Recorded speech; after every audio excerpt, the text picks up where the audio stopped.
welcome into the CHGO White Sox postgame show presented by PointsBet. Use promo code CHGO when you sign up to get 2 risk-free bets up to $2,000. Welcome into Studio A of our CHGO offices here in the West Loop of Chicago.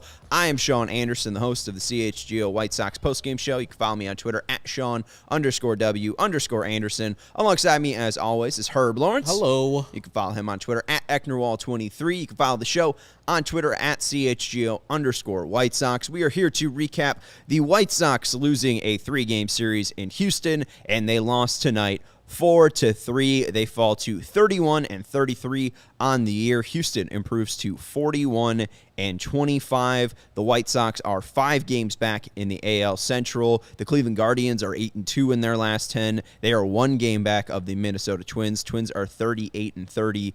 Guardians are 34-28. Herb, this wasn't too shocking, the fact that, the White Sox lose this series. It was a tight game. I think you said 4-2. I said 4-2, just following you. So 4-3 shouldn't be too shocking. Was this what you expected? Kind of. I mean, Michael Kopech didn't pitch poorly.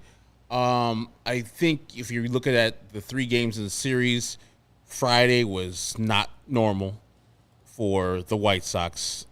Saturday was not normal for the Astros. And then today, it felt just right. It felt like, okay, Houston is a slightly, or even some people think a far superior team to the White Sox. Got out to a lead, and even though the White Sox weren't on the same class, they did not give up.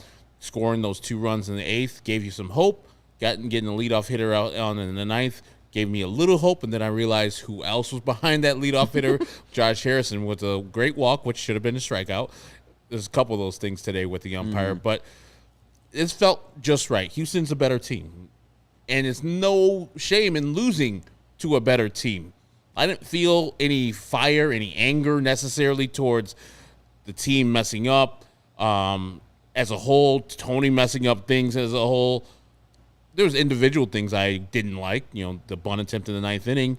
But otherwise, if a loss could be fine, this is it. Yeah, I mean, really the only people I can get frustrated with in this game are Josh Harrison, and that's been really season long, and then Adam Hazley, who had some bad at-bats. But outside of that, I think the team played all right. Kopech didn't look great, and we'll talk about him today. But we were surprised that he was even going to pitch on Sunday. And you look at his line, and you look at the way he pitched, I don't think he was that much better than Javier, who was on the bump for the Astros. So, overall, I think the White Sox definitely could have won this game. I think this could have probably been tossed in the 42 section of win 60, lose 60, and then there's the other 42 that happened. I feel like this could have been up in the air. The White Sox had a lot of chances. Josh Harrison, I think, had 2 different opportunities with 2 different runners on to drive in some runs, and the White Sox were unable to do so. But, I mean, still, you love the fight that they showed in the 8th inning, making this 4-1 game a 3-4 game. And,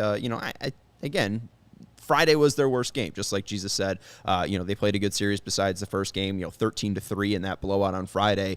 Even then, before that one inning, that blow-up inning, that White Sox game was close. So, not a great result from the White Sox in Houston, but we'll take it, I guess. Hey, a road trip that ends at 4-2. If you would have been told this before they landed in Detroit, you would have taken it, no matter how it's shook out.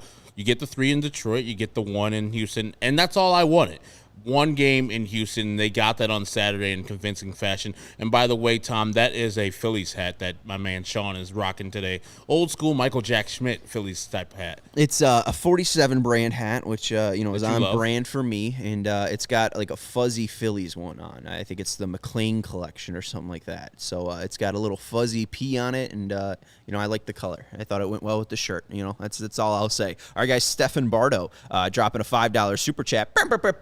Not mad. 4-2. on this road trip, didn't lose ground. What are the moves going to be tomorrow? Hey, you're jumping the shift, Stefan, but I think since you're throwing in the super chat, we'll talk about it now. So Matt Foster was placed on bereavement list before the game, which means that Adam Hazley was called up. So those are the moves that were made today, and it would have been a lot easier if they just left Foster on the bereavement list, just had Adam Engel play, because there would have been 14 pitchers on the White Sox roster after this game. And tomorrow, all throughout the MLB, all throughout MLB, there will be now a mandate where you have to have 13 pitchers and 13 hitters on the roster, which meant, the White Sox going into or before this game had 14. Foster for Hazley made it 13-13. So, Stefan's asking a fair question. Tim Anderson will be in the lineup tomorrow, according to Tony La Russa. He will be with the team, so a move will have to be made. We talked about Davis Martin possibly getting sent down, Jimmy Lambert possibly getting sent down, but it feels like it will probably have to be a position player. Hazley didn't look that good. I think that's probably the move right there. You just send Hazley back down and call up TA. That would be my move, but you still have to, don't you still? No, but dude's going to come back off the bereavement list in like 3 or 4 days. So Matt Foster, yeah. Matt Foster, you have to make a move then. I think you just make it easier by just sending down a person like Jimmy Lambert, who pitched today, won't probably be available for tomorrow or the next day. So Jimmy Lambert gets sent down, or Davis Martin. That would be my move since you're bringing Tim up. But I want to speak on, and I know we're going to get into this a little bit more later. In the pregame, I told you, them doing the same thing throughout the season where they're having players not on the IL, but on the bench, but not being able to play. Mm-hmm. So we've had that with Aaron Bummer, where he was a couple days just sitting out there, not hurt yet, but then 2 or 3 days after that, he's on the IL. Yeah, same thing with Liam. Same thing with Tim, or same thing with Luis. Same thing with Andrew Vaughn. Currently. Moncada's hurt right now, and also Lurie's not available. You saw it happen in the 9th inning. We were all wondering, Josh Harrison's not fast, guys. He's got average to below average speed now. That would have been a perfect time, either pinch run Adam Engel for Josh Harrison because he's a base stealing threat, or have him bat for Adam Hazley, who's had a terrible game up to that point. We didn't see him the whole game. This is the problem, because they only had 10 position players available to play the game because you had no Moncada, no Larry Garcia. You're shortening your own bench. Why not put those guys in the IL for position players that are available to play on this game, and you have 13 available dudes to play, or 12 available dudes to play, instead of the 10 and only one guy off the bench, which would have been Adam Engel. Well, and there's Sebi as well. And Sebi, but no one's playing him. Well, right, but that's the thing is, I think someone in the chat already said, I would have pinch hit Hazley's at bat there, where you see him bunting and trying to move guys or Harrison over. Who are you going to pinch hit him for? I mean, Adam Engel's, I think, below 200 batting average wise, and Sebi hit a homer in Detroit. But at least if you're overall, wanting to bunt, struggling. I think Adam Engel can bunt much more than Adam Hazley. Well, he's faster, too, so he might have a chance to get on. I'm not sure. Chi-Town Fanboy saying, playing short all season, and none of media guys ask Han why they keep doing this. I think it has to just be the difficulties of a 162-game schedule, or that would be the answer that you'd get. I think they just don't want to be too overreactive and, going along the lines. This is what Tony La Russa said on Yohan Moncada. He's getting better. We figured if we get by yesterday and today, by the time we get home tomorrow, give him a good exam. Don't want to put him away for 10 days if it's going to heal sooner. So, they're just trying to get by, in Tony La Russa's words. And they went 1-1, which I guess is getting by. Jake Berger really didn't stand out at third base. I wouldn't say third base killed him. An error, though. He did make an error. So yeah, a tough one. It was a tough play. Steven was even surprised that they even called that one an error. It just seemed like a misplay on that, but it was a good play by Pollock to get the ball in. But, and I said too, Moncada's there, that play's probably made, but I don't even know if necessarily Bregman's out at third base on that play. Going back to the first inning, Michael Kopech got into a jam. Altuve singled to shallow left. Brantley struck out. Then Bregman singled to center. Then Kyle Tucker was up. He singled out into center field. Pollock picked it up. Bregman was aggressive going to third base, threw it in. The throw was on time, and then Jake Berger, the ball got away from him. They called that an error. I mean, I don't know if it's as bad as his other ones, like misplaying ground balls. Yeah, it's a tough one. You have a guy sliding into you, so you have to both catch the ball and then tag Bregman going head first. And KPW already talking smack because his Toronto Blue Jays are coming into Chicago tomorrow. He said the Moose tomorrow will be getting swept. Yes, we will be getting a broom out for the Toronto Blue Jays. We pay them back. You come across the border, we're going to pay you guys back with a 3-game sweep of your beloved Blue Jays, KPW. God, I hope. I mean, I don't even know who's pitching tomorrow yet for the Blue Jays. It doesn't matter. I mean, as long as it does matter. That Alek Manoah. Otherwise, we did pretty well against Kevin Gausman. Yeah, so I'm fine with that. It's going to be Jose Barrios, old friend, versus Lance Lynn, Dylan Cease versus Kevin Gausman, and Lucas Giolito versus Ross Stripling. KPW. We're bringing the brooms on Wednesday to the tailgate. I don't know about that. Yeah, we are. Hey, if they win the first two, I'll bring them. Timmy's back. Timmy's back. Barrios. Yeah. I remember last time he pitched that guarantee rate. What so happened? does Gavin Sheets, too. That was a bomb. And 7-inning games, too. Missed that. Tom Jakowski said the Central all lost today. I think he did lose or miss out that the Guardians won. Guardians 8-2 in their last 10. Again, they're one game back now of the Twins. So it does show you that if you do consistently win baseball games, you can catch the Minnesota Twins, Herb. Yeah, because the Twins are no good. And the Guardians, one thing they do have is a all-star MVP third baseman and an all-star pitcher. And with that, you can do some damage. I mean, you're getting the offense from Franmil or the former Padres out there. You saw what Josh Naylor did against us. So, yeah, they're going to be a force to be reckoned with. But also, the Cleveland Guardians are not anything to be reckoned with. They're not that great. They have great players, and they play at a high level, and they have a great manager. But the White Sox should be able to pull away from all these teams that they play correctly. Yeah, and going to the idea for their record by August, it's going to be difficult to even guess what their record's going to be by the All-Star break, just because they have so many games against the AL Central starting on July 4th, 3 games against Minnesota, 4 games against Detroit, 4 games against Cleveland, 4 games against Minnesota. They should be able to take advantage, and they should be able to beat those teams down. They're better than those teams, but this White Sox team has been so disappointing this year so far, 31-33. They've just been kind of riding along that 500 line. You win a game, and then you lose 2. You win 3, and then you will lose 2. It's just been difficult. Mr. Acquire saying Sox still might lose division and not make the playoffs. I'm not feeling that strong about that. I mean, they still have so many games against the AL Central that I'm not too concerned. A lot. Yeah, a lot. And then there's still the wild card possibility. I think you said that 4 games out of the last wild card spot. It's better, and with the team in front of them in Boston, it's better for them to just win the AL Central. It is. For multiple reasons. But the main one is being the host of your series. Well, I think if you're the third team, do you play the second team? It's newfangled playoffs is making me weird. I have no idea. But I know you get a very big disadvantage if you are one of the wild card teams. Well, yeah, and then doesn't the teams get to pick their matchups as well? Yeah, I thought so. So right now Cleveland's in the second wild card spot. So, I mean, if Cleveland can do it, you can do it. I mean, Cleveland's not that good. And Mailman Jack says 4-2 road trip. We'll take it. Let's talk about how they doing that. Lost the other one, or they lost one of those tonight. Let's go into Michael Kopech's start. He was good for the most part.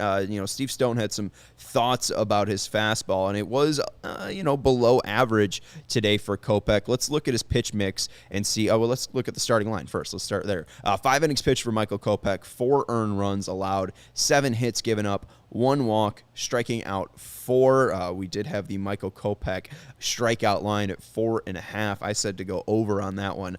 Just missed it on that, but he gives you 5 innings. Christian Javier on the other side, 5 innings pitched, 1 earned run allowed, 2 hits given up, 4 walks, and that is 4 walks against the White Sox, which was surprising, and 5 Ks for Javier. But Kopech, you asked for 6 innings, less than 3 earned runs. He gives you 1 inning less and 1 earned run more.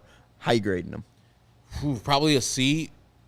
If I'm grading on a curve because of that 24 pitch, I think, first inning, and him coming back to complete all the rest of them, I think he finished with 75 pitches total in the game. Right before that home run he gave up, it was 2-1. I was like, man, this is a pretty decent game by Michael Kopech. It's doing well for himself. The 2 home runs got hit off of him. they are in that ballpark, so you have to protect from that. Pitch to the bigger part of the ballpark, center field. You saw, I think it was Bregman or Kyle Tucker who hit one like 408, but it didn't go out. You pitch to that part of the ballpark. If you know that the Crawford boxes are a bullshit cheap home run, don't pitch to that side. And those 2 home runs, they count, but in other parks they most likely would not gone on. I think 4 for the Manischewitz. The Dubon one, I think, was 4 out of 30 parks. I forgot his name. But the JJ, now I just want to call him Manischewitz. Manischewitz. Oh man, I was pronouncing this too during the damn game. Manischewitz. I'm not far. You're not too far. Manischewitz. The Manischewitz home run was only been home run in that ballpark, and I believe Boston, and that's about it. So for the most part, he pitched all right. I expect him to be top of the rotation type pitcher. So this is a C for me. You need to get to the 6th inning as your starting pitcher. So you're always going to get graded down for me if you don't get there. He could have got there if he's a regular pitcher that Tony trusts and he just didn't have that knee problem. He only had 75 pitches. Yeah. A regular starting pitcher goes back out there for the 6th, even though you gave up 4 earned runs. You go back out there for the 6th. But the situation was different for Michael, but you didn't get it done. And I liked how he was more looking for contact today. Wasn't looking for the strikeout pitch. Understanding what Johnny Cueto did to the same Astros the day before. Okay, cool. I don't need to go deep in counts. Let them get themselves out. Let my people behind me get people out. And that's what he was doing for the most part in those 5 innings that he pitched. Would like them to go deeper. Hopefully his next start versus Baltimore Orioles will be that. I think it's a good sign that his slider and curveball were as good as it was today. I really didn't feel like he had a good feel on his fastball, and he was still able to make work with his slider and curveball, but the fastball just wasn't the same pitch as it usually is. It was down about 1.5 miles velocity-wise. Not sure if that has to deal with the knee. Not sure if that just has to do with a little bit of recovery. He seemed all right, though. It didn't seem like he was laboring too much. It's part of the game, and you look at the way his stuff was effective. We can go to the spin and we can go to the break. He was just throwing stuff a little bit worse, a little bit slower today. 1.5 down on the fastball, 1.3 down on the slider, 1.2 miles per hour down on his curveball, and you just see less break, more vertical break because gravity has more time to bring it down on the slider and curveball. You got 2 more inches of vertical break on his slider and curveball, but just less horizontal break on his slider and curveball, 3 less inches on his slider and 2 less inches on his curveball. So it just wasn't this great performance from Kopech, but if the White Sox have a better day offensively, this still should have been good enough for them to win. Do you think that, as Mr. Aguirre asked, that his knee was in his head because you just popped the cyst in your knee the start before you leave the game? And I saw like one of the first couple pitches he threw, he checks the footing on his land foot, and he was kind of unsure. Do you think that could have been led to less velocity on the fastball, less spin on the curve and slider? I'm not sure, and this is from Rick Hahn, about when they drained the fluid. I don't know if it was in his head. I feel like that's just so difficult to read through a TV screen. It didn't seem like that was an issue for him. It just seemed like maybe he didn't have that same drive and power from his leg. But Hahn said on draining fluid from Kopech's knee, there was something pinched, such as a pre-existing cyst in the area that got angry and created some fluid. You're able to get that fluid out of there, treat that area, and move on with your day-to-day is essentially the best case scenario. But no structural damage, nothing in there that he hasn't pitched with throughout his career, and therefore seemingly no long-term concern. So I think it's just him learning how to pitch with it or learning how to pitch with that pain. So I don't know if it was in his head, because that kind of says, he is mentally weak, and I think he was probably frustrated with the fact that his body just wasn't up to par. I think that just shows you that his legs weren't helping him drive the ball as normally as powerful as he was. And the stuff was a little bit weaker today just in location and spotting where it was. I think that he was a little bit held back by that knee, but I don't know if it was truly in his head. I mean, he's dealing with inflammation in his knee, so it's probably frustrating. And you're right, too, the point that you bring about pitching up to the ballpark. A.J. Pollock had a deep drive to right center that didn't get out. Michael Brantley had one that fell right at the warning track and got over for a ground rule double. You brought up Tucker and Roberts' bombs that brought up. Let's go to where Kopech threw the balls in play, especially the home runs. And you'll see, he's pitching inside and outside to a right-handed pitcher, or hitter, and a left-handed pitcher. Manischewitz, Boom. Damn it. Matischewicz. He had the one ball on the outside as a lefty and took that to the Crawford boxes, and then inside to Dubon. Dubon turned on that ball, and those are the two red dots right there. He's pitching to that side of the ballpark. He's pitching to, especially a left-handed pitcher. Late on that, it's going to tail towards the Crawford boxes, and Dubon absolutely was early on that one, came around, beautifully placed hit, and just drilled the hell out of that one. But you're right, just pitching in the wrong part of the park. Yeah, and that comes with him learning that the Crawford boxes are not that far away from the plate. So the Manischewicz home run, it's two home runs in Major League 30 ballparks. So you could say, hey, I should have pitched better in this ballpark, but it counts and puts a tally up on the board. Same thing with Dubon, and Dubon looked like a hit, like a ball that would have been pretty well struck in any ballpark. Only gone out in 4, but still, it was a hard hit ball. I think it hit over 100 miles per hour. Yeah, so it was a hard hit ball. He only gave up 4 for the day, and the Manischewicz one was a 95 mile per hour, so it was hit pretty hard. And that kid luckily caught it and got the jersey. We'll talk about that damn kid.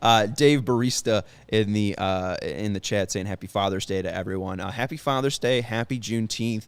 Forgot to say those off the bat because we already did the pregame show where I did that, and I was like, oh, everybody knows. I've already wished them a Happy Father's Day and Juneteenth. But none of us are fathers, right? Correctly? That we know of? Steven, you a Steven's father? Not a father. Definitely not, no. Okay, so you're not a father. I mean, I got called a father twice today. Ziggy. I was walking the dog, and they're like, Happy Father's Day. There you go. And I begrudgingly said thank you. I got a cat, but it's a pet. I'm not a father. Me either. That cat costs $50 at the pound, and he doesn't cry, and he won't cost don't kids cost literally like $1 million all the time? Yeah, I'm alright. And you got to do things with them and such. That's why I'm not a father. See, the best way to not support your kids is to put it into a gambling account. The best way to support CHGO is to download the PointsBet app and use code CHGO when you sign up. If you do that right now, you get 2 risk-free bets up to $2,000. But that's not it. If you make a $50 or more first-time deposit, you receive a free CHGO membership, which unlocks all of our web content, and you'll even get a free shirt of your choice from a CHGO locker. That's $2,000 in free bets, a free CHGO membership, and a free T-shirt from the CHGO locker, all for making more than a $50 first-time deposit at PointsBet. If you have any questions, you can email pointsbet@allchgo.com, and we will help you out. PointsBet's your home for live and play betting, and it's just got even better. See an in-game edge in the game you're watching. Is your favorite team primed for a comeback like the White Sox in the 8th inning, down 4-3? Don't just watch the game. Bet along with it live. There's more live betting, more live markets, and faster live cash outs with PointsBet. See why consumers say PointsBet has the fastest with their live bets, and follow along with your bets the moment they hit and stay in the live action all throughout the game. You can download the PointsBet app right now and use promo code CHGO when you sign up. Download the PointsBet app right now. Register your account from start to finish, all from your phone. So what are you waiting for? It's time to elevate your live betting game. Once the game starts, don't just bet. Live your bet life with PointsBet. If you or someone you know has a gambling problem and wants help, call 1-800-GAMBLER for crisis counseling and referral services. And our next partner has a product I use literally every day. Herb uses it literally every day. I started taking AG1s because I started this job about 3 months ago, and I wanted a morning routine. I get up at 9:30. I have my athletic greens, and I start off with 75 high-quality vitamins, minerals, whole food source superfoods, probiotics, and adaptogens flowing, rushing through my body, helping me improve my gut health, my nervous system, my immune system, my energy, my ability to recover, my ability to focus, all of the important things I need to have a successful day. AG1 helps me start off right. It's lifestyle friendly, whether you eat keto, paleo, vegan, dairy-free, or gluten-free. And Athletic Greens has 7,002 5-star reviews. Right now, it's time to reclaim your heart, your health, and arm your immune system with convenient daily nutrition. It's just 1 scoop and a cup of water every day. That's it. No need for millions of different pills and supplements to look out for your health. To make it easy, Athletic Greens is going to give you a free 1-year supply of immune-supporting vitamin D and 5 free travel packs with your free purchase. All you have to do is visit athleticgreens.com/CHGOSOX. Again, that is athleticgreens.com/CHGOSOX to take ownership over your health and pick up the ultimate daily nutritional insurance. Again, athleticgreens.com/CHGO Sox. David Snyder saying, don't let a few games fool you. It's still the same doddering old man in that dugout. Sox run differential is in the negative. Until they get on that plus side, we're not going to be good. Well, David, for them to get from negative to positive, they have to score runs and play those games. So, yeah, of course, when they're not on that plus side, we can't really talk about them, winning postseason games or winning the World Series. But they are still, with that negative 39 run differential, 5 games back out of their AL Central, lead away from the Minnesota Twins, and they have so many games coming up against the Cleveland Guardians and the Minnesota Twins. So they could still possibly take over the lead in the division with a negative run differential. So, and they still have like 11 games with that bad Detroit team, even though they scored a couple runs and Riley Green came up and. Whew, friends, that man is decent. Well, they took their run differential from minus 56 to minus 39 just by playing the Detroit Tigers 3 times. They got 4 games against the Tigers on the 7th, 8th, 9th, and 10th. Yeah, so there's plenty of games left. And, yes, I get your point, David, and I'm not too far away from you. But I think this team is playing better brand of baseball sans the Friday game. And I know you're like, it's only versus Detroit. Like I said, they have a lot of games versus Detroit. So you're going to see a lot more of that happening in the second half or this last 100 games that we have left over, or 98 games now. Yeah, and surprisingly, too, this wasn't like a bad White Sox loss. It was just kind of a close one. And, when your team has 5 walks and 6 hits, they got 11 runners on base. You just got to drive in those guys. They were 0 for 5 with runners in scoring position. Harrison was 0 for 2. Berger was 0 for 1. Hazley was 0 for 1. Abreu was 0 for 1. 8 runners left on base. I mean, you got to score those guys. And the approach at least was better than what we've seen in the past. And I don't get on too much the person who's coming up with runners in scoring position with 2 outs. I get on the person with 1 out. And today we saw Josh Harrison, just a piss poor at bat. He swung at a ball that was at his head. Even if he hits it solidly, it's going up. That's all that's going to happen. It's going to go up like it did. Pretty much let an infielder pick up that ball so the runner from third could not score. It was not a well-executed play right there. And Josh Harrison, I know you guys have been asking for him to be DFA'd, and it's not happening tomorrow. They don't need to bring anybody up off the 40-man roster. When they need to, that's when Josh Harrison will be DFA'd. Until that day, it won't happen. If he continues to perform poorly, unless they're gonna, they have to put somebody on the 40-man.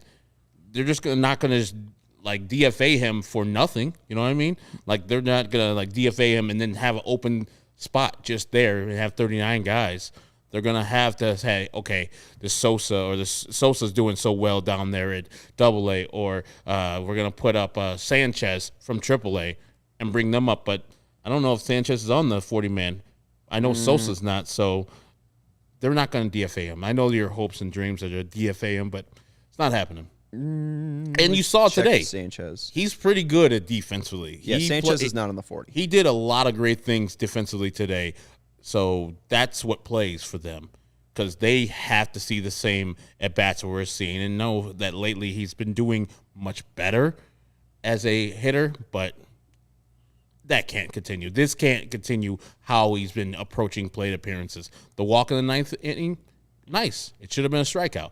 It's good to get on the base, especially when you're down 1 run.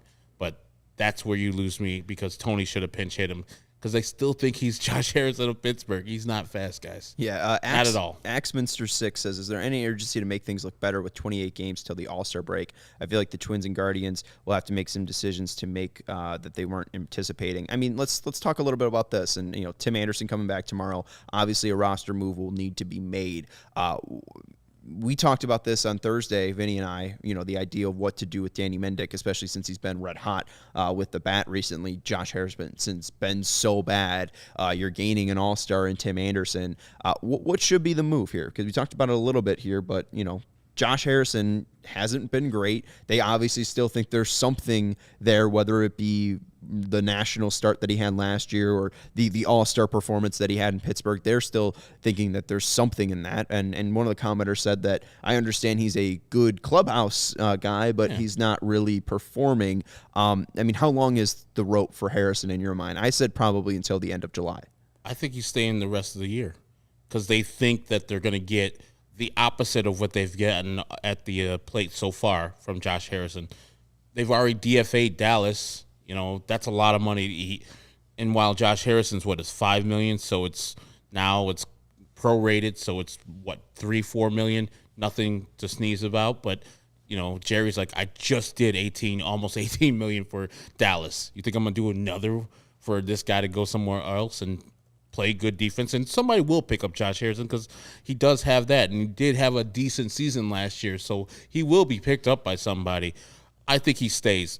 As far as tomorrow, the starting lineup's going to be Danny Mendick deserves some shots at second base to play majority of those games over Lurie and Josh Harrison.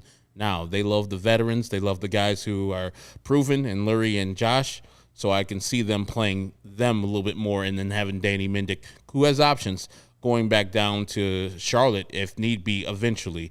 But I would play Danny Mendick till the wheels fall off because he's been really good no matter if you've had it at the top or the bottom, like better than you expected. You've held ground when Tim Anderson's gone. You haven't, got the same production, but Danny Mendick's done really well. Yeah, I mean, the hope would probably be that Moncada doesn't have to go to the IL. If he does have to go to the IL, then maybe that's an easy thing that they just put Moncada on the IL for 10 days and then buy out, more time for Harrison, Lurie, Mendick, and while Tim Anderson's coming back, and they could put Lurie and Harrison at third base while Mendick plays at second. But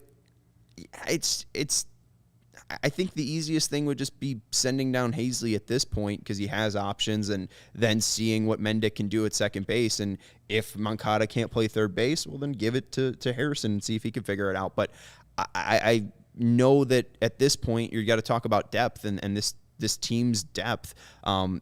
They really can't add a good second baseman in my mind at the trade deadline or through free agency just because there's none out there. I don't think they'll have enough to go out and get it. So Harrison at least gives them major league depth in the organization, which is why I think he'll at least get to the end of July around the trade deadline-ish. I think August 2nd is the trade deadline. So I think that's where at least you'd probably get a true understanding on whether he'll be on the roster, be on the playoff roster, if he'll be getting a ton of at-bats. But I really don't want him coming off the bench as like a pitch hitter. Like I really haven't seen anything to say like this guy needs at-bats or this guy needs to be getting innings for the White Sox.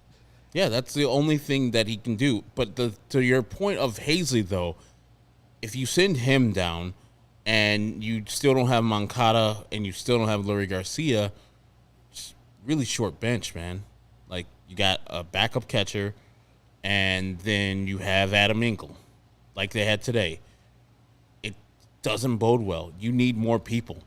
If these guys are not healthy by tomorrow, you got to IL at least one of them, bring up a healthy body that can actually do something for you in these 3 games versus the Toronto Blue Jays. Then you get a break on Thursday as an off day, but Thursday's another game you got to play. Sorry, Baltimore Orioles 4-game set on the weekend. So, yeah, they need bodies right now. And if those 2 guys are not ready for the homestand that's coming up with the 7 games, I got to have somebody. Got to have a player. This is just too much to put on the rest of the guys.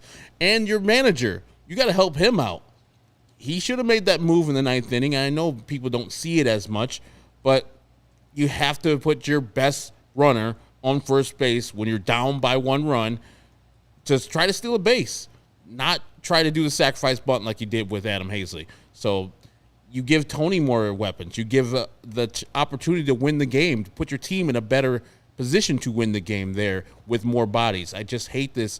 2 guys are not on the IL, but not available today. They're not going to play for you. Like, that's understandable. Sometimes you have a relief pitcher pitching too much because you have other people to go to. But with the shortness of the bench, especially if they're going to shorten to 13, and you can't just have 11 guys available. Well, and I also don't know what the news on Lurie is. It just happens sometimes. Side discomfort is the only thing that I can see from June 18th. So I don't think it should be too serious for Leary. I would be surprised if he ended up going on the IL. He probably will be in the lineup tomorrow, would be my guess, seeing Mendick and Harrison play tonight. So I would probably assume that Leary is going to be all right enough to stay healthy and be on the IL. Just because there wasn't even news today, there was at least news or mention of Moncada's injury. So I'm not too concerned about Leary here. And as Edgar says, the only off day we have is June 30th. Next break is the All-Star game. And again, a ton of games against the AL Central. You got 7 against Minnesota. You got 4 against Detroit. You got 4 against Cleveland. I mean, that's like your most important stretch of the season so far, and possibly yet this year. And it could be the most important stretch this year because, you know, what that ends up being 16 games right there. You have 16 games to all against the AL Central to improve your record. I mean, if they go 11-5 there, they're probably around 8 games above 500 right now. The Twins are about 8 games above 500. I mean, like, they can make a ton of ground up against the AL Central right here. And Mr. C saying Sox are overrated. I saw that he was even like playoff roster again. I'm not buying that this is a great team, World Series contending team, but I still think that they're the best team in the AL Central. You can't believe they're overrated and not a playoff team. They got to be either or. Like, either they're a playoff team and playing poorly right now. He doesn't think they're a playoff team. He thinks they're overrated and not a playoff team. So then if he thinks that this team will not make the playoffs and doesn't think they will, then they're properly rated. We think they're better than they are showing. That's what we're saying. So, yes, they can be overrated because what they're doing is not good so far. But we think they have more inside of them. Mr. C, as I'm getting from your comments here, you don't think that they're good at all. And this is how they are. This is the team that they are. You thought that they were hyped up to a level that they weren't the AL Central champions at the beginning of the year. That's how you think that they're overrated. Well, that's what I'm getting from him. I mean, something that I just think too. I mean, you got to look at this lineup going into Houston. I mean, coming up in the 9th inning, it was McGuire, Harrison, Hazley, Mendick. That was your 4 batters, right? Or was it? It was Harrison, Hazley, Mendick, and Mendick. Yeah. So I mean, you could just look at tomorrow. That's immediately going to be Harrison, Hazley, Anderson. This team is going to be so much better with Tim Anderson. Like the reinforcements, or at least some of them, are coming. We don't know what this team is truly at full strength. I can't say that they're bad. They're underperforming right now. We overrated them coming into this season, but I can't say that they're not a playoff team still. I need to see those games against the AL Central because I'm not impressed by Minnesota. Cleveland's won 6 straight series, but also what were they doing before those 6 games? I think they were around like 4th in the AL Central. I don't think that the White Sox are out of it at all. I mean, it's still June 19th. They're 31-33. Hell, if they started 5 games behind Minnesota in September, they still wouldn't be out of it. It'll be tough. But they have a bunch of games versus Minnesota in September and October. So, yeah, pump the brakes. I get what you're saying, Mr. C. This is very frustrating season. This season is disappointing to this point. Yeah, and I see people the White Sox at their peak, which I think they haven't come close to, are a playoff team at minimum. Tyler saying bottom line, they didn't improve the positions that were glaring needs Correct. last year's when they bounced by Houston. No problem. And it's true. I mean, second base wasn't an upgrade. They just added Josh Harrison. They didn't improve right field at all. Starting pitching got worse. They just improved the bullpen. So you're not wrong about that. I think there's another comment up here, Steven, that I wanted to go to if you want to scroll up. James Owen saying, do you think they'll trade for Berger for a second baseman? I see a lot of people. Dave Barista saying Jazz, Frazier, Marte, Drury. The White Sox cannot afford Jazz Chisholm. They cannot afford Ketel Marte. The White Sox will not sell because they are in such a bad division. So there you go. The White Sox trade special is they're broke and they can't afford them. That's it. Thank you for coming. It's going to be like that until August, too. Would they like to try to trade somebody for a second baseman? Absolutely. Would it be Jake Berger? I don't think they'd be opposed to it. Would it be Gavin Sheets? I don't think they'd be opposed to it. I just don't think that anyone will bite. This is the thing. Like, it's up to Rick Hahn and Kenny Williams if they think that they have a realistic shot this year to get into the tournament and do damage, because the pitching staff, we know it plays. We saw what Michael Kopech did today, and that was a great Astros lineup that he held to 4 runs in the 5 innings. Not awesome, not good, but we know he has better in him. And we saw what Johnny Cueto, who is the Cy Young front runner right now. No, he isn't. Yes, sir. No, he is. But we saw what he can do, and Lucas has been off, but we still haven't seen the best of Lance Lynn. We haven't seen the best of Dylan Cease yet. They have a starting rotation that can play in the playoffs.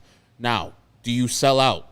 Do you go, and we're reading the stats by Colston Montgomery, do you go and think about, hey, man, this guy won't, at minimum, help us until 2024. We're in the championship season right now. 2022, do you trade Colston Montgomery for a guy that you think will help you out? I think the fact that Rick Hahn said this is not going to be a 1-year thing, that they're trying to keep this window open, if that is the true answer and they are trying to keep this window open as long as possible, I don't think that trading Colston Montgomery would make sense, just because he is your best prospect in the worst farm system in all of baseball. I don't think it would help your farm system at all to trade away Colston Montgomery, especially the fact that, you're saying he's might help you out by 2024, but he was a high school project or prospect last year. So, I mean, he's already extremely young. When he's coming up in 2024, he might be 21 years old. I don't think he's even that young yet. So I think it'd be a mistake to trade him this early, because I don't think this team needs that much help. He'd be 22 by 2024. So I don't think that this team has too much pressing needs to get rid of Colston Montgomery. And again, I don't even know what Colston Montgomery could get you, because it's not like he was a top 10 pick. He was around 22nd, I think. I think when they readjust the prospects at the trade deadline or right before that, after the All-Star game, Colston Montgomery will be in the top 100. I think he'll be in the top 100 soon as well. And Dave's asking, when is the trade deadline? It should be August 2nd. Tuesday. So they moved it back from the 31st. If you enjoy CHGO, one way to help us continue to grow is to download the PointsBet app and use code CHGO when you sign up. Not only are you going to get 2 risk-free bets up to $2,000, but if you make a $50 or more first-time deposit, you'll receive a free CHGO membership, which unlocks all of our web content, and you'll even get a free shirt of your choice from a CHGO locker. When you get that free shirt of your choice, make sure you wear it to our tailgate on June 22nd. PointsBet is very, very important to us. If you have any questions, you can email pointsbet@allchgo.com, and we will help you out. And in case you missed it, online sign-up is available in Illinois. You can download the PointsBet app right now and register your account from start to finish, all from your phone. You'll be signing up at the fastest sportsbook easier than ever, so you can start living your bet life in seconds. So what are you waiting for? Once the game starts, don't just bet, live your bet life at PointsBet. Gambling problem, call 1-800-522-4700. And again, if you sign up using code CHGO, making a $50 or more first-time deposit, you'll receive a free CHGO membership. You'll unlock all of that web content, and you'll get a free shirt. And like we said, wear those CHGO shirts out to our tailgate on June 22nd. If you're looking to go to the White Sox game this week, we are going to have a tailgate in Lot B on June 22nd, starting at 11:30 a.m. If you go to allchgo.com, we have an Eventbrite URL where you can buy tickets. Those tickets will get you a game ticket and access to our tailgate. And if you just have tickets to the game, regardless, you're going to be in Lot B at 11:30. Come say bye, or come say hi. Say bye, too. You can say bye when you're leaving. Come say hi, though. We're not being too exclusive or inclusive. If you're around and want to talk White Sox with Herb, with me, with Vinny, with anybody from CHGO or any of our CHGO members, come out to the tailgate on June 22nd. If you have the day off on work on Wednesday, $25 game ticket and tailgate. We will be so excited to have you out at our tailgate on the 22nd. So and again, a guy that we met at Guaranteed Rate, Matthew Cortez, he's in the house. Matthew Cortese and his cousin from the region. Shout out to the Cortese guys. And yeah, it was cool meeting Matthew Cortese. So having about like 30 more of those interactions with you guys out at the awesome. G-Rate will be fun. And Mr. Acquire saying, honestly, thought the Sox were going to run away with the Central. Again, they might be in the lead by the All-Star break still. Like, I know that was the expectation, but that's baseball for you, babe. Like, I mean, that's just what happens. You lose Tim Anderson, you lose Luis Robert, you lose Eloy Jimenez, you lose Lance Lynn. It wasn't fun. It wasn't a fun first 60-plus games, and Rick Hahn can't remain complacent with the roster as is. It's just he got himself into this mess, and the White Sox need to get healthy to get him out of this mess, is really the only thing that I can tell you. Patience is a virtue, and you're going to need a lot of it right now, because the White Sox just need to start winning games, and they just need to play those games, so you need to take it truly day by day. By the All-Star break, you might be talking about your first place Chicago White Sox. All right, let's talk about real quick before we get into the Toronto matchup, the Toronto upcoming series. I want to talk about J.J. Matashevic's home run. Let's go and see the kid first that caught the ball. I got Rylan. Rylan Freeman. Shout out to the National for their song Rylan. Rylan Freeman of Corpus got a signed Justin Verlander jersey for coming up with the J.J. Matashevic home run. Verlander signed it. Nice catch. Freeman, a pitcher on a high school team that won 3A state title this month, idolizes Verlander. If you missed this, he caught the ball in the Crawford boxes, and then the Astros PR came over to him and started negotiating with him, and we figured out what Rylan got. So Rylan got 6 tickets to an Astros game, 6 batting practice vouchers as well, so him and 5 other friends can go watch batting practice live on the field, and a signed Jose Altuve ball. And he goes out, and Buster Olney talks about him, and he says that, I wanted a Justin Verlander jersey that was signed, and they said no, and then I want a Yuli Gurriel ball and signed, and they said no. So the question to you, Herb, is A, how cheap are the Astros, and B, what would you ask if you caught a first career home run? Very cheap. And then secondly, there's multiple things if I caught a first career home run. Firstly, I'm keeping it because that'll be the first ball I've ever caught at a Major League Baseball game. Everybody around me, give it to a kid. Why? That kid has his whole life to catch a goddamn ball. No one gave little Herbie Lawrence a goddamn ball, so I'm taking it out on your kid. Sorry. But yes, and I would be aware and cognizant that this person just hit his first home run. So I'm waiting for White Sox, or if we're in San Francisco, the first home run by whoever player is hit there, I'm going to sit there and chill out. Wait until they come to me. And I'm going to think about what I want. And mostly it's just going to be, what are your and if I'm in San Francisco, I'm away game. So I can't ask for tickets. Right. Because I'm not there. I would say, hey, how about you give me a signed bat by the most popular player on the team. Give me a signed jersey by another person. And then also upgrade my seats from where I am right now to your whatever your equivalent of the scout seats are. Your finest seats. The scout seats are at the guaranteed rate or the guaranteed rate club. Can I get that upgrade? They say no? Cool. I got a baseball. I'm keeping that goddamn baseball. There's no thing that I'm asking that is out of pocket. If I'm asking for, ownership of the club, yeah, you can say no to that. But if I'm asking for anything less than give me actual cash, where you have an abundance of jerseys, people to sign them, and seats that are available for me to go, I'm keeping that goddamn ball. That leverage is mine. It's my leverage. So if you don't want to give me those things, cool. That is your prerogative. I will keep the ball and walk out of San Francisco or Houston in this case. Justin Verlander just literally pitched yesterday, so he's got 4 days off. That guy's doing nothing. He's got days off. He could take that shitty jersey he used yesterday versus the White Sox and sign it to the kid. I hope that was it. You don't want that jersey ever to be on his back again. It's like, that's the day the White Sox killed me. And hopefully for Justin Verlander, he doesn't go like Garrett Cole did after the White Sox beat him in 2019, where Garrett Cole got lit up by the White Sox. I think he gave up 7 earned runs, and then Garrett Cole, from then on into the World Series, pitched out of his fucking mind and got a big-ass contract. So I hope Verlander continues to struggle. I don't hate the guy. He's all right. He's fine. Right. His brother's excellent. He had me on his show one time. Ben, thank you. Shout out.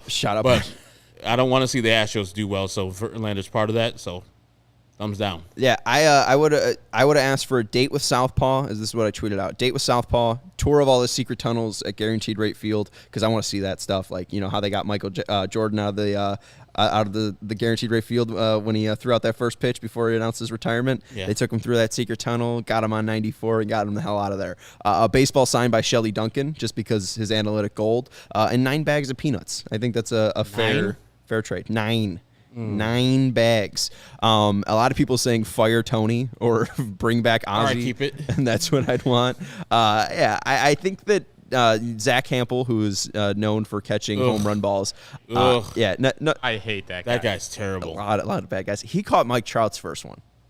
Yeah, he catches a lot of them because he keeps them going to parks and pushing over kids, and he knows how to catch balls because he's been doing this forever. So he has the wherewithal, the understanding of how balls come off of people's bats and where it's going to land. Yeah, he's a jerk. You know what he asked for? What did he ask for? He asked to hand deliver it to Mike Trout.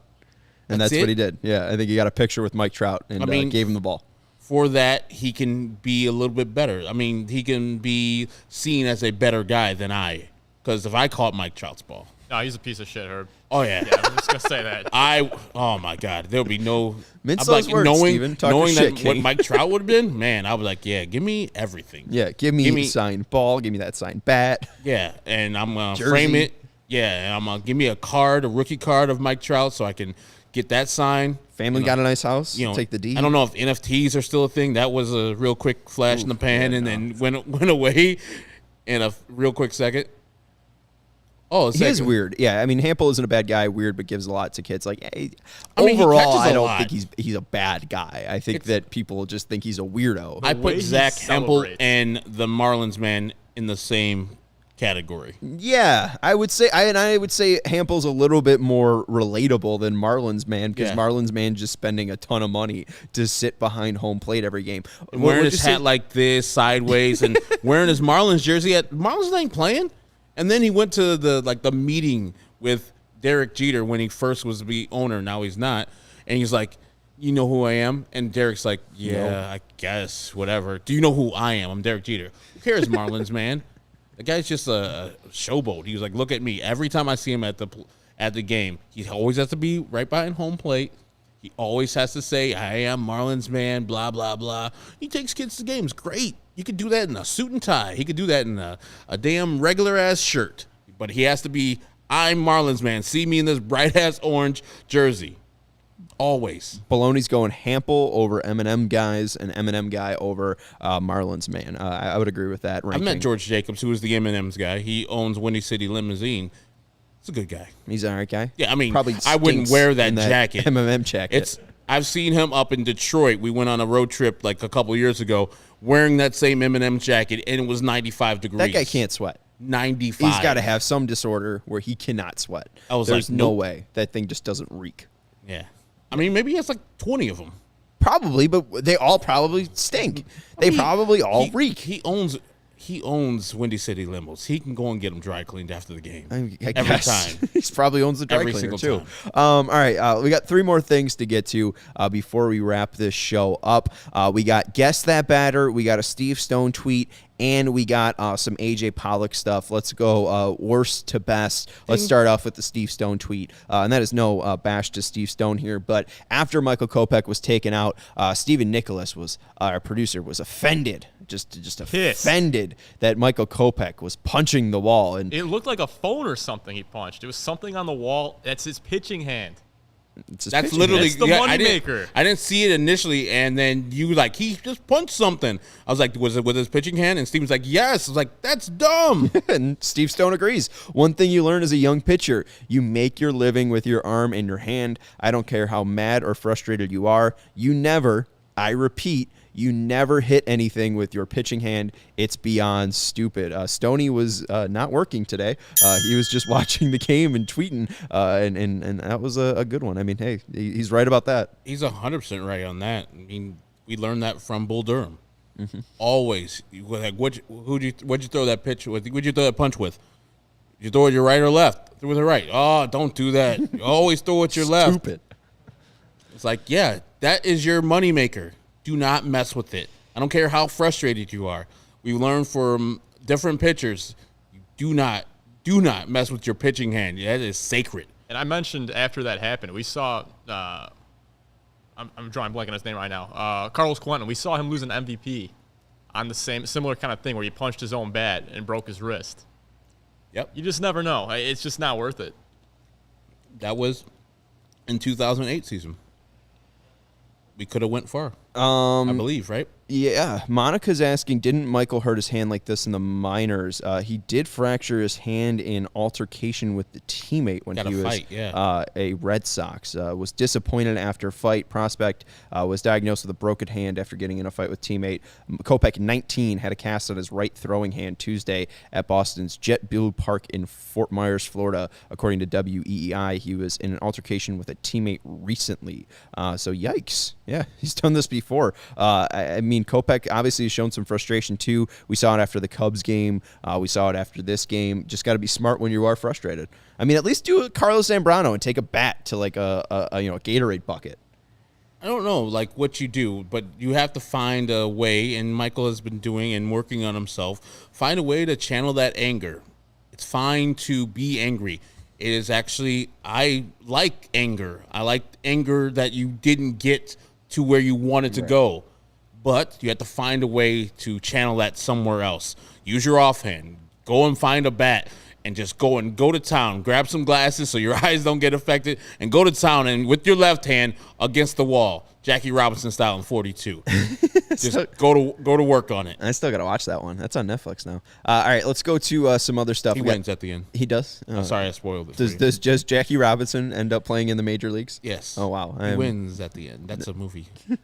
Let's go to AJ Pollock's stats here before we end with Guess That Batter. We won the trade. Pollock. Oh. AJ Pollock since May 29th, batting 349, 366, 507 is his slugging. 4 doubles, 1 triple, 2 home runs, 11 runs, 11 RBIs, and he's got a weighted runs created plus of 150 plus, I think, since May 29th. Craig Kimbrell in a game against the Guardians today blew a save, so A.J. Pollock's been a nice deal for Rick Hahn.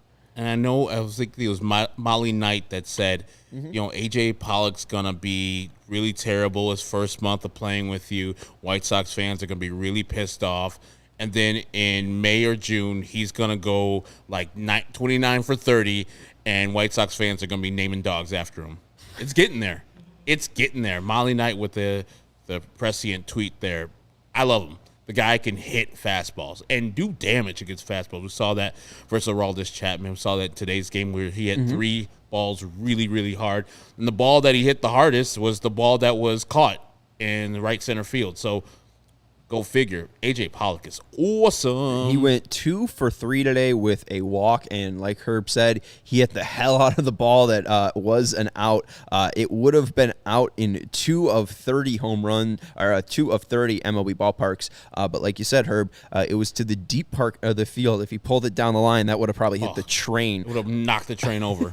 But 101 off the bat, a 26-degree launch angle, and a projected distance of 388 feet. And I think the fence out there is 390 feet. So he literally just missed a home run, and that would have tied up the game if we're thinking about it. So real close there from A.J. Pollock, but he's been fantastic. Batting down 5th, too. So, maybe we see him slide up a little bit. We'll see with TA coming back. And I said to Steven before the show happened is that they moved Mendick up from Friday. It was AJ leading off, and then Mendick's led off these last 2 times. I think it's kind of getting AJ both ready for his new role that's going to be 5th, and Tim just sliding back in. The shortstop has batted as the leadoff guy the last 2 games, so you just plug Tim in there. You keep all the rest of the people in their spot. You tell AJ, hey, man, this is where you're going to be batting 5th in the lineup from now on, or from the near future, and get used to it. And it looked like he has. Didn't really get any hits yesterday, I believe,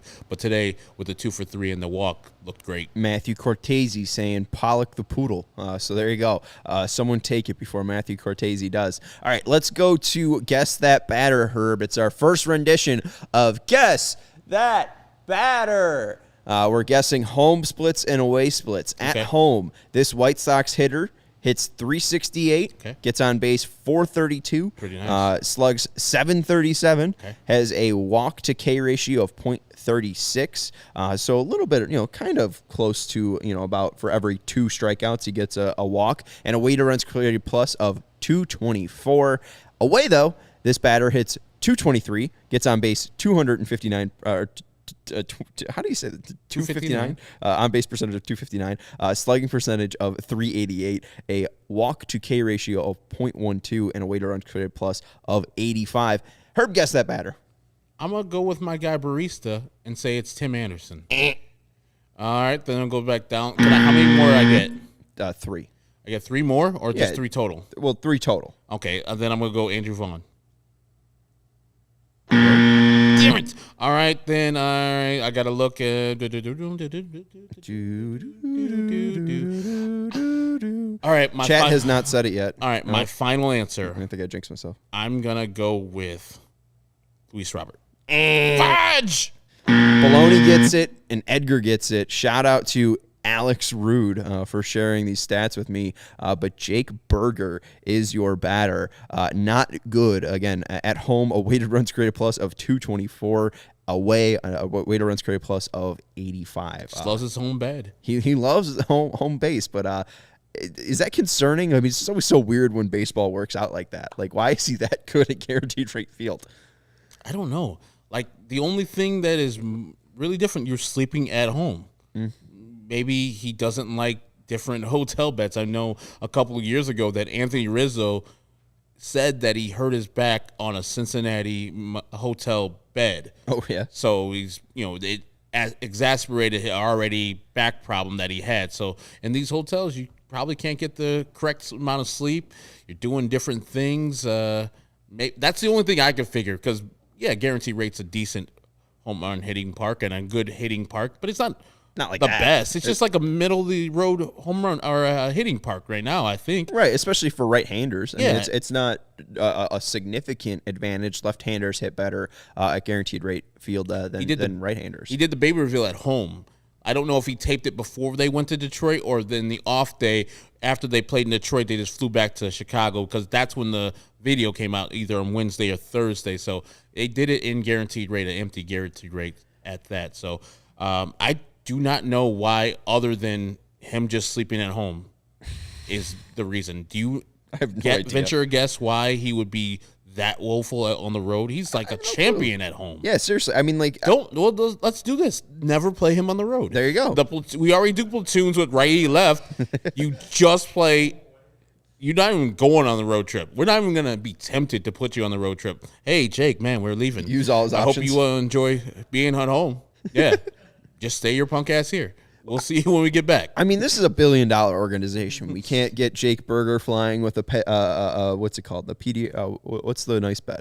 I was going to say pediatric. Tempur-Pedic. Thank you. Why don't you got a Tempur-Pedic? Oh, it's a game changer. Look at you, baller. Yeah. Real nice. It is. What's your sleep number?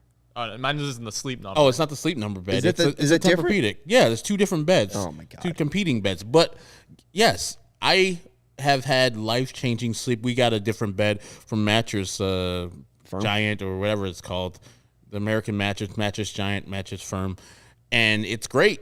And when we go on the road, hotel beds are great, but I find hotel beds to be too soft for me. Really? They're always I like them like firm. I like a bed that just like catches you. It's like, stay right there. Stay your punk ass right there. When you're sinking into the bed, you're like, oh, God, my back. And you wake up, your back is hurt. Remember, we went to Phoenix. We were there for a good 3 to 4 days. I remember every day my back was stiff. I was like, fuck, this hurts. I'm not about this. Well, I just stayed young. All right, that's what you guys should do. I don't complain about back issues and hard beds. I like soft beds. What? I my saw back you trying to crack your back. My back on the won't couch over crack. there. It's not really back pain. I can't I can move my back without being like, oh, my back. Like I've never woken up being like, you gotta. Do you have a new bed? Do you have a bed that's it's like 10 years old, I think. Oh, yeah. You need to get a better bed. No, it's fine. My grandma got me that bed. Don't worry. Jack says, Sean, would you take this hypothetical? Sox win AL Central, lose in the first round. I have accepted reality, Jack. That is what will happen. They will win the AL Central, and they will lose in the first round. That's just my thoughts. I think that, at this point in the season, I don't think that they're good enough to win the World Series. I don't think that they're good enough to win a first-round matchup versus the Astros, Yankees, Red Sox, any of these actual, truly well put-together teams. But can they beat up on the AL Central? Absolutely. I think that they will win the AL Central, and they will lose in the first round. I agree. Would you accept that? No, I wouldn't accept it. No. I would be really pissed if that happened. I believe the hypothetical. I believe that will happen. I would yes. be annoyed with the hypothetical. And once that happens, I'm going to be pissed, yelling at people. It's like, because this is the third time we're out in the first round. Like, I don't care about this. This is the sameness. Right. You haven't done, and it would further prove the point that what we did in this offseason wasn't good enough. Nope.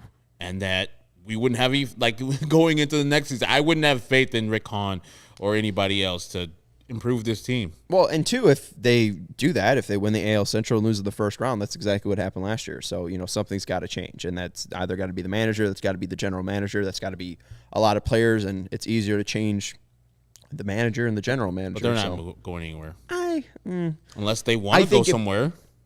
If they want to be here, they're staying here. No one's firing Rick Hahn. I think if the Sox win the AL Central and they lose in the first round, I think Rick might be fired. He's not getting fired. I think he might be. He's never getting fired. This is like you need to improve. You're not improving.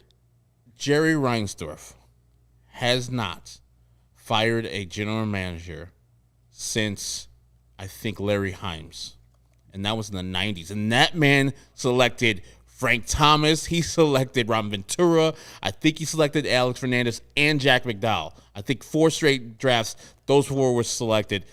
They got fired. Ron Schuler was put in. Ron Schuler was the GM until 2000 when they won the playoffs. Then Kenny Williams was the GM until 2012, and now it's Rick Hahn since 2013. He stepped down though, but it's all stepping down. Like Schuler. Schuler just retired. Yeah. Yeah. Okay. Well, it says all right. Yeah, and there's nobody getting fired here.